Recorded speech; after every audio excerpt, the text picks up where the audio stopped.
حضرت آدم علیہ السلام سے جو اولاد چلی، حضرت نوح علیہ السلام کے زمانے میں جو طوفان آیا اس میں دنیا غرق ہوئی، ماں سوائے ان لگ بھگ 80 لوگوں کے جنہوں نے حضرت نوح کی دعوت کو قبول کیا، بس وہ بچے۔ اور ان میں بھی علماء یوں فرماتے ہیں کہ یہ دنیا جو آباد ہوئی ہے، آج آپ ہیں، ہم ہیں، اور سینکڑوں لوگ ہیں ہم سے پہلے، ہمارے بعد، یہ دراصل حضرت نوح علیہ السلام کے ان 3 بیٹوں کی اولادیں ہیں جو کشتی میں اپنے پیغمبر اپنے والد کے ساتھ سوار ہوئے تھے۔ ان کے کچھ ہم آگے پڑھیں گے انشاءاللہ۔ حضرت نوح علیہ السلام نے اپنی قوم کو عقیدہ سکھایا۔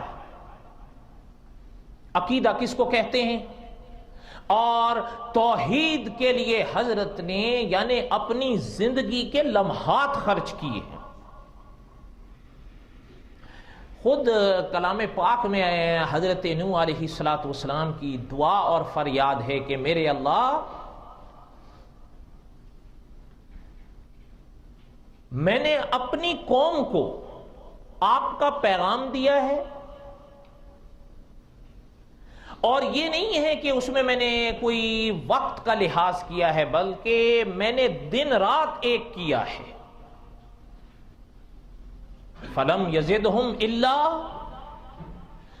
یزدہم دعائی الا فرارا۔ میرے اللہ، میں نے تو ان کو بہت سمجھایا، لیکن ان کو حاصل کیا ہوا میرے سمجھانے سے؟ وہ یہ حاصل ہوا کہ فلم یزدہم دعائی الا فرارا، بھاگ گئے۔ دیکھ کر حضرت نوح کو کان میں انگلیاں ٹھونس لیتے، منہ چھپا لیتے، بھاگ جاتے۔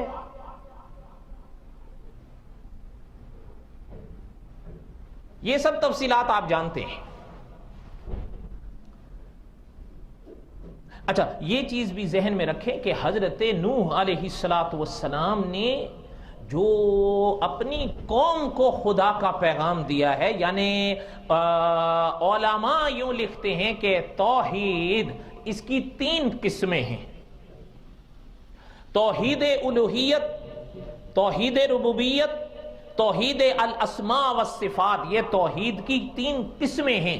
حضرت نوح علیہ السلام نے تینوں اقسام پر اپنی زندگی میں تینوں اقسام سمجھائی ہیں۔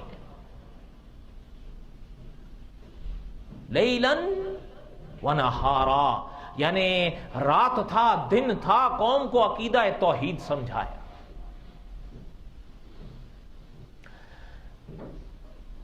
لیکن قوم کا حال وہی ہے جیسے ابھی میں نے عرض کیا نا کہ قرآن کہتا ہے فلم یزدہم دعائی الا فرارا۔